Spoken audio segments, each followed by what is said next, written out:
Good day, folks, and welcome back to the channel. And we have received some big news as Harley Davidson has announced that they have chosen a new CEO. So let's get into it. So by the time this video is coming out, it may be a little bit of old news, but as of recording, the big announcement was made just yesterday. Harley Davidson has gone ahead and chosen another CEO to take over from Jochen Zeitz, and his name is Arty Stars. And doesn't a name like Artie or Arthur just scream biker? But in all seriousness, who the hell is this guy? Artie, or Arthur Stars, began his career as an investment banker and eventually climbed the ranks of Pizza Hut, going from the VP of Business Analysis and Financial Planning to eventually becoming the CEO.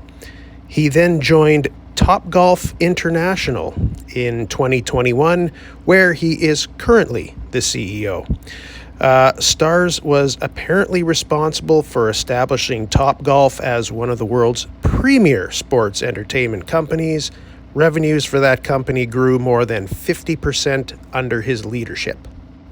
So this is what he had to say about joining Harley, and I quote, "It's a huge privilege to be joining Harley Davidson as president and CEO, and I am grateful for the opportunity to help steward this incredible company.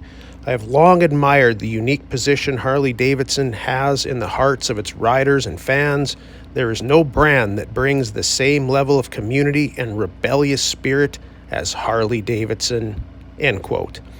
Now, honestly, that sounds like some business speak bullshit. Because kids, nothing screams the rebellious spirit more than an investment banker. But hey, maybe I should be a little more optimistic. So let's look at a little of the good, shall we? So I've heard that Harley Corporate had a meeting with their dealers regarding this change.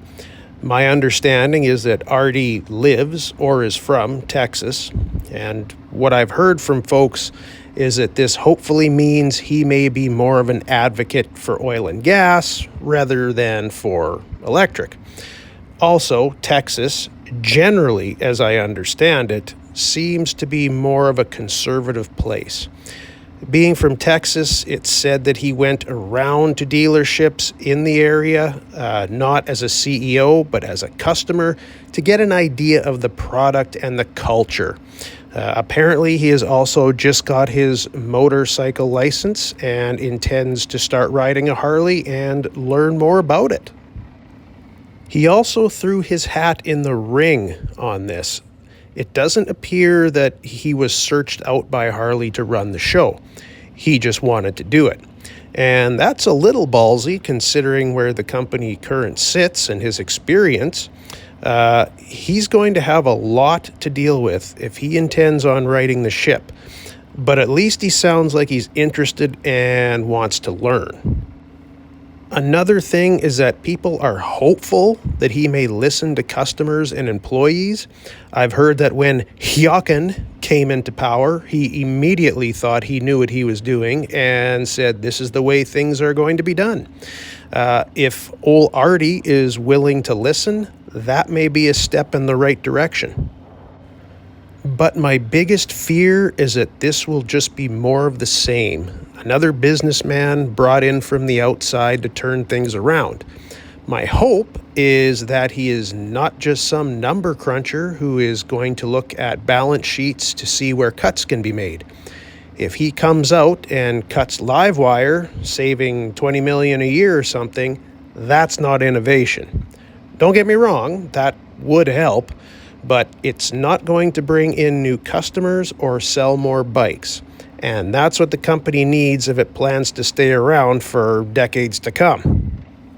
And one video I watched thought that Artie might change dealerships around like he did with Topgolf, making dealerships have bars and virtual riding games and things like that. Now, some places or some dealerships already have that, but the issue is that the dealers would have to pay for that out of pocket. The company is unlikely to shell out thousands and thousands of dollars to dealerships in order to set up bars and rides.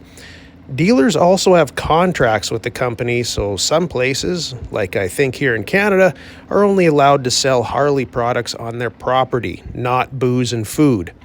And Harley probably isn't going to restructure contracts for things like that. There's also local regulations for running places like that, but don't get me wrong, it's a nice idea, but isn't as easy as it sounds.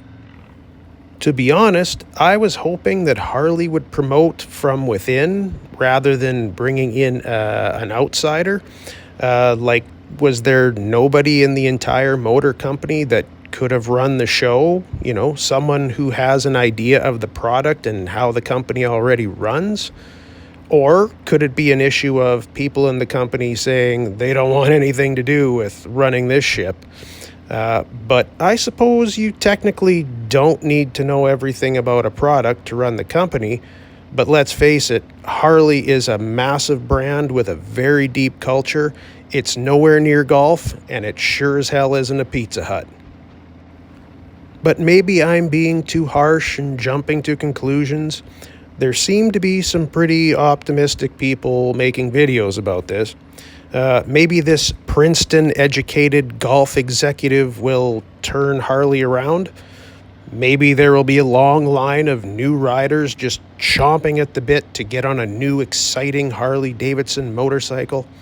But I'm telling you guys, I'm having a hard time seeing it. I've definitely been wrong about things before, but this kind of just seems like more of the same. I hope I'm wrong, but we'll see how things go going forward. I believe he's to take over in October. But what do you guys think? Is this goofy-looking golf guy going to turn the iconic motor company around? Let me know in the comments, because I'm sure this will be a pretty polarizing topic. But that will do it for me today, folks. You guys stay safe out on the road, and I'll catch you in the next one.